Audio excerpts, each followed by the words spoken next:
Ladies and gentlemen, welcome to the world of John Cantley.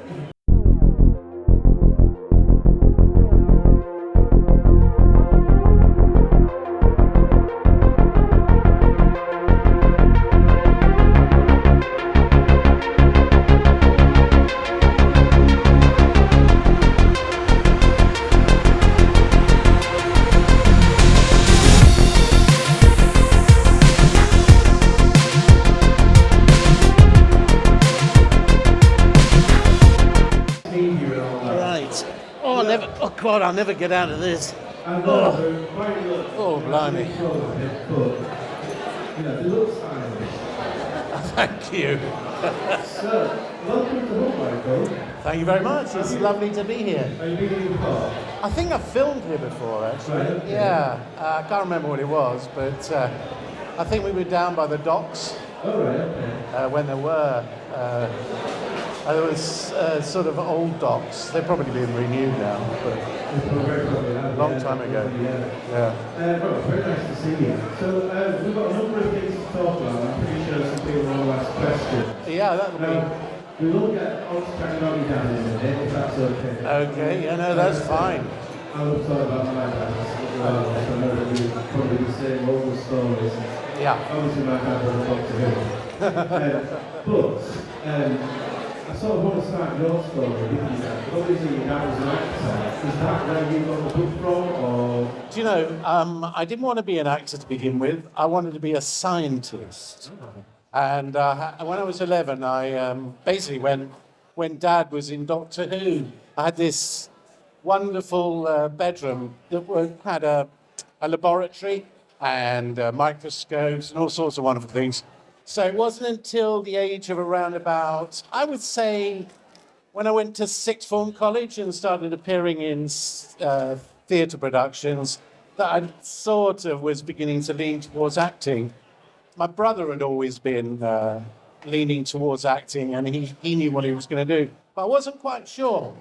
And the moment I did a summer holiday job in the Palladium, with, who is it with? Anita Harris, Tommy Cooper, and who's the old granddad in Dad's Army? Him. Albert Ridley? They were, the other guy. They don't like it up. Him. Yeah. And I was basically just working backstage. I had a great job, actually, because Tommy Cooper would come on stage and he'd spend a long time making a paper aeroplane. And the set had 2 windows. And at the beginning of his act, he'd throw the aeroplane out. And then at the end of his act, he'd open the window. And of course, I was there, really. And the aeroplane would come back through the other window and he'd get a round of applause. And so that's really where I started to think I wanted to be an actor. Tommy Cooper was known to be a bit of a character. That's quite similar to start your career. Tommy Cooper was fantastic. I mean, I think the only thing I remember about Tommy Cooper really well was the size of his feet. They were absolutely huge. I think he was size 17 or 18, and he had to have his shoes made for him, by a cobbler. So we were talking next act and then go around and looking there. Yeah, what I did was I joined a children's theatre. It was for children's audiences, and then did about 2 years there, sort of learning the trade. Neither my brother and I went to a drama school. We actually learned the trade through playing small parts in things. And it was in London. It was a lovely theatre. I then followed up by doing, as you say, repertory theatre, which is it's a really good training ground again.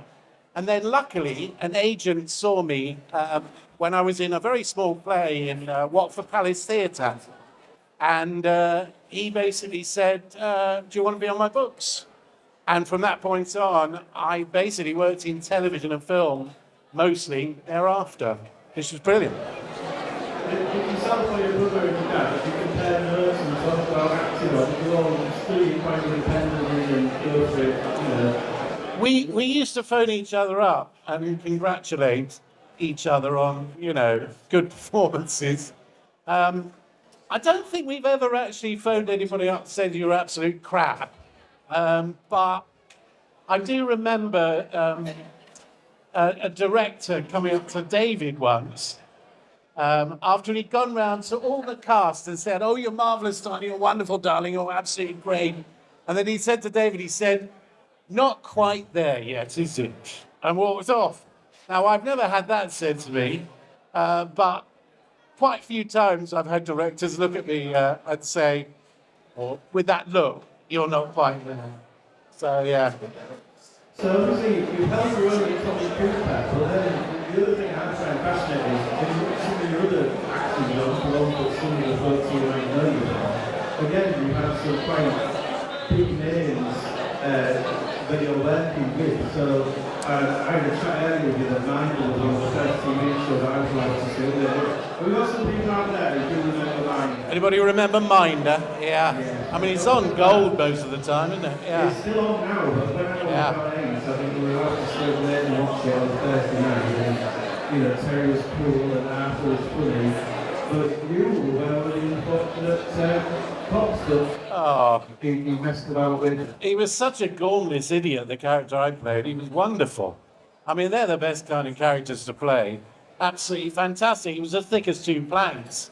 And he had this really nervous, sort of tiny little sweaty detective in charge of him.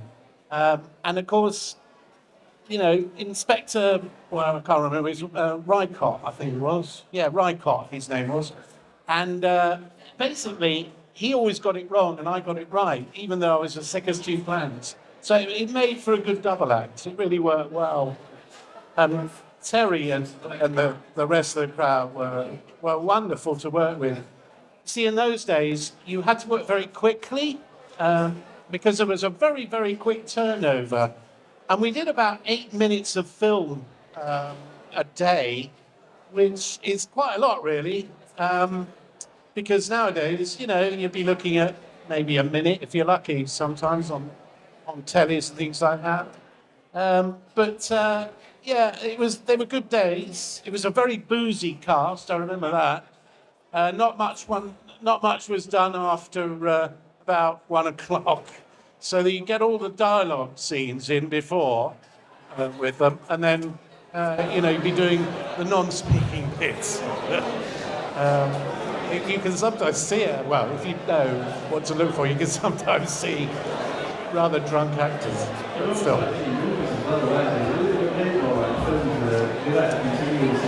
Yeah, Houston Films. Yeah, I mean, they just made mini movies. It was still 16 millimeter, I think, the camera they were using. It wasn't high definition, I mean, it was, as I say, it was a very quick turnover, and you had to work. You had to know your lines. Let's put it that way. So the other one to mention, of course, is does anyone remember the Michael LP for Holton Price, Mr. Alan Starr? Yes. But of course, you were the politician that shared an office with Alan. You were a bit pushed upon that with Piers. Now, Rick Hale, I'm guessing, is quite a physical guy. He works very differently to a lot of actors, I'm assuming. Yeah, I mean, I've had my bum set on fire, been hit with a very large fish, which wasn't a pretend fish. It was a real full-sized. I think it was a salmon, actually. Absolutely huge thing. I've had my fingers put in a drawer. I've had drills up my, where. All sorts of things happened to me, and it was great fun. I got that part really from working for Yorkshire Television in something else, a drama. And the role, Piers Facial Dervish, wasn't really written as big as it became. And I think it was because of the wonderful chemistry I found that I had with Rick, and Rick had with me, which is quite rare. You don't get that sometimes. It's a very rare thing to get. It's almost a telepathic communication between two actors. It's a wonderful feeling when it happens. And this did happen between Rick and I. we were fortunate. We were able to rehearse an awful lot before we even did any of the episodes, developing characters. So I think that helped a lot.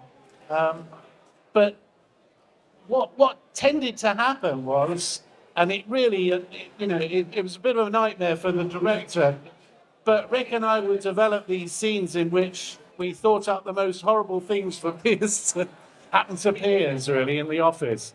And by the end of it, we were overrunning about 5 minutes, so they had to cut other stuff.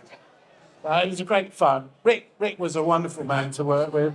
God bless him. I mean, he went far too young, poor man. He was a genius. He was a comic genius, and also he was a brilliant, brilliant actor, which I don't think many people acknowledge. He was a wonderful actor, which made him perfect for this part, this sitcom. So yeah, wonderful, wonderful days. Probably around about 8 years worth we did, and it carried on. It was wonderful.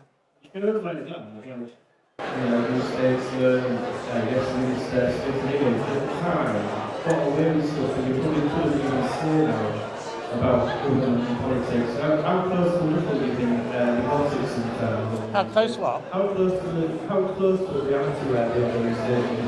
Oh, absolutely on the nail. I mean, some of the scripts were changing literally as we went into, to do the studio audience show.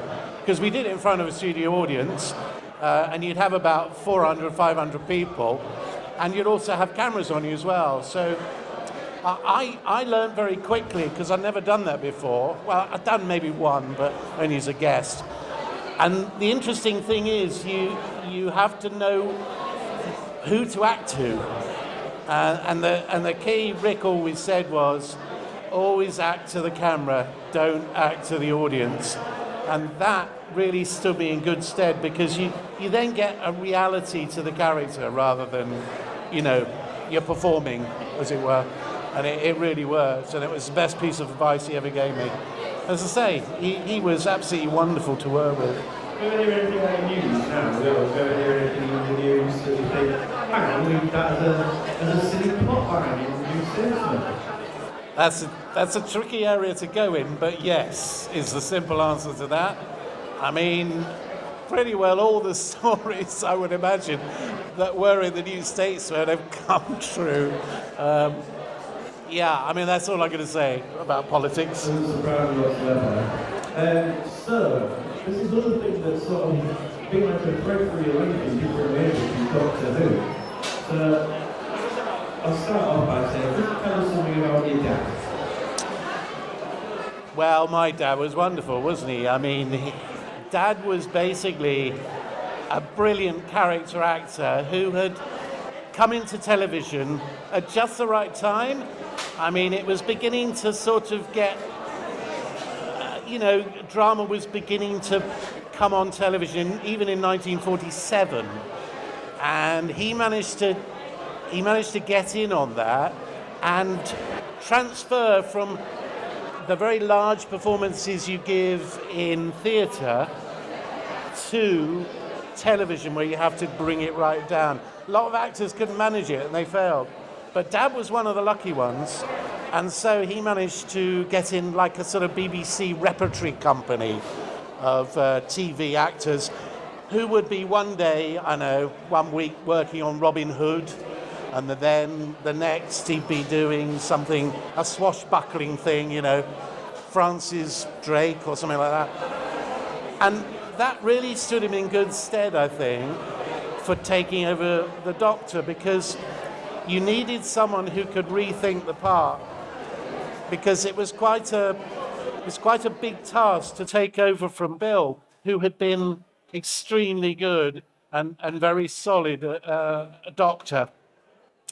And to begin with, when Dad took it over, he thought a lot about how he was going to play it. And there's a whole list of different characters he thought of, like from sea captains to, I don't know. I mean, he even thought about wearing a turban, or he thought of a clown with a funny nose on.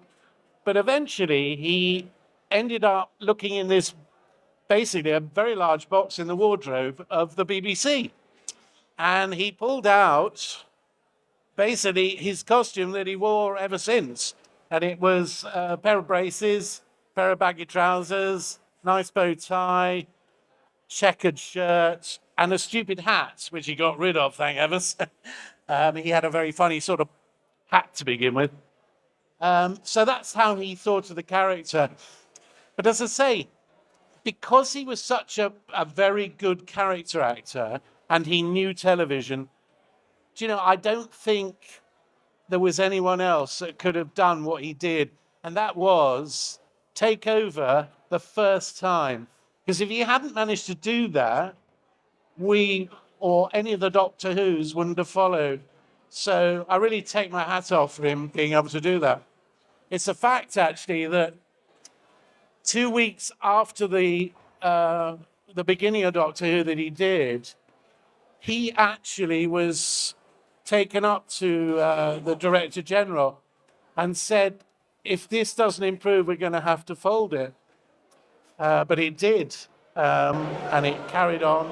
And as we know, it's carried on and on and on and on. So, you know, I really take my hat off for him taking on that responsibility of taking the role on. Very difficult. I often even, as Doctor Who fan, Are you? I am, but I often do just think that at the time, with the way telly was in the early days, and you were back in the BBC with these suits, that was a very crazy decision they made, and TV was just totally recasting and keep going. It was involved. It was a really, really difficult time. They didn't really know what to do because Bill wasn't very well.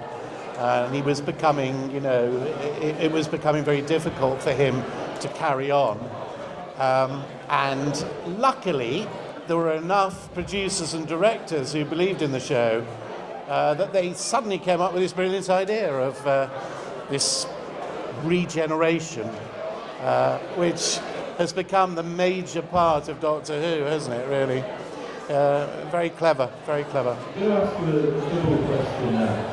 So my first question is, when your dad was playing Doctor Who, did you mind sharing with the nation? And the second part is that when you got around to writing a book about your dad, do you feel that you've got to know your dad on a different level? Do I feel what? Did you feel you got to look at it on a different level when you were doing the book? Was it just your memories, or was it bringing up people to learn about it in a different way? Yeah, I'll answer that question about the book. I mean, to be honest, I was fairly innocent when I was 11, and I think most boys were then, and girls, of course, but boys especially, because they don't grow up as quickly. And I hadn't really realised that my dad wasn't at home. I mean, he'd come over, he'd play, he'd do all sorts of things. I hadn't really realised that my mother and him had separated until I was around about 11 or 12. And this, in the book, was quite a discovery. I went back and tried to remember that moment when I discovered that Dad wasn't actually married to my mother, as it were. Although they were married, they didn't divorce. So that was quite an interesting moment. The other thing about doing the book was I hadn't realised the huge amount of work he had done through his life. I mean, he was never out of work, the lucky so-and-so. He was almost addicted to it. I think that's a good word. He was addicted to acting, and he really did have to work, or else he didn't know what to do. He'd be absolutely awful at home, you know. He'd be walking around waiting for the phone to ring. So he would do pretty well everything. He wasn't choosy. Whatever came, he'd do it. And he said, and I don't believe this, he said, the three things that I make sure of when I'm acting is, first of all, have I done my flies up? The second, do I know my lines? And the third, when does the check arrive? Now, I don't believe any of that. I think he was a very dedicated and interesting actor. And when I worked with him, I worked with him once on a series called Angels. Anybody remember Angels? Yeah. Angels was basically about a collection of nurses in a hospital. It's a bit like Casualty, really, only with nurses. And I played his son, funnily enough. And I think I was having electric shock treatment for something. Yeah. And he was quite a domineering dad who'd obviously caused the problems with me, I think. But what was interesting was working with him and how he, like some actors, you probably don't, but some actors, when they rehearse it and they maybe run it, they don't put 100% in all the time. They know they're going to on the night, but they don't do that. Now, Dad didn't have that capability. He'd have to put 100,000% into every single run and every single rehearsal, which I think, in the end, that nervous tension that you have, that adrenaline that flows, it's quite wearing on the body. And that was the one thing I did notice. He was it didn't show it, but I knew he was a very adrenaline run actor. A lot of very relaxed. It doesn't, they don't have that. But he was that sort of man. So here's a bit of a time why you related question. So for Big Finish Productions, you are now playing the second Doctor. So is that Michael Troughton playing the second Doctor, or Michael Troughton playing Patrick Troughton playing the second Doctor? That is a good question.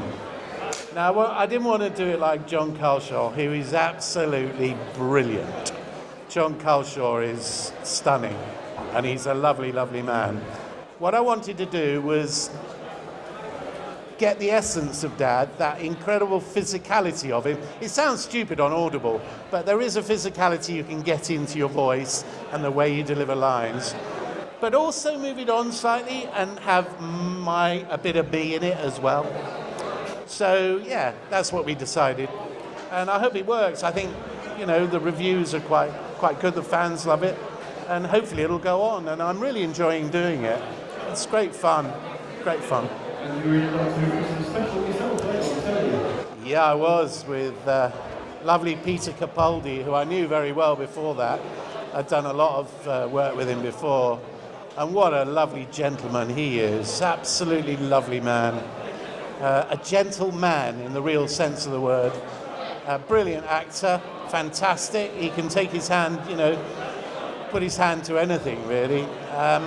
But what was really lovely about Peter was that he was like a child when I was there.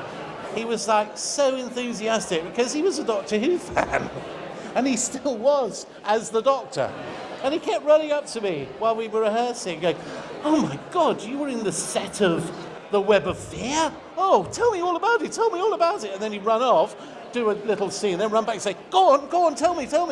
That was what was lovely. It was really very unexpected. The other thing about that was when I walked onto the set that we did for the Christmas special, which was fantastic. It was, this beautiful polar base with lights and switches and all that. I thought it was just going to be a green screen, like normal, where you basically act to nothing. But oh no. It was a proper set with proper computers flashing and wonderful corridors and smoke and all sorts of wonderful things. And it took me back to that very episode of The Web of Fear.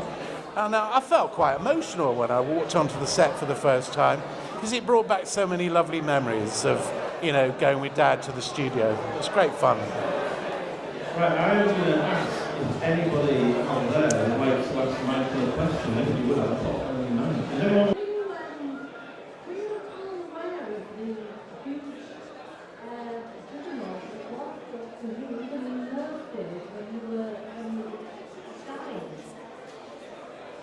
The huge juggernaut when Dad was playing it.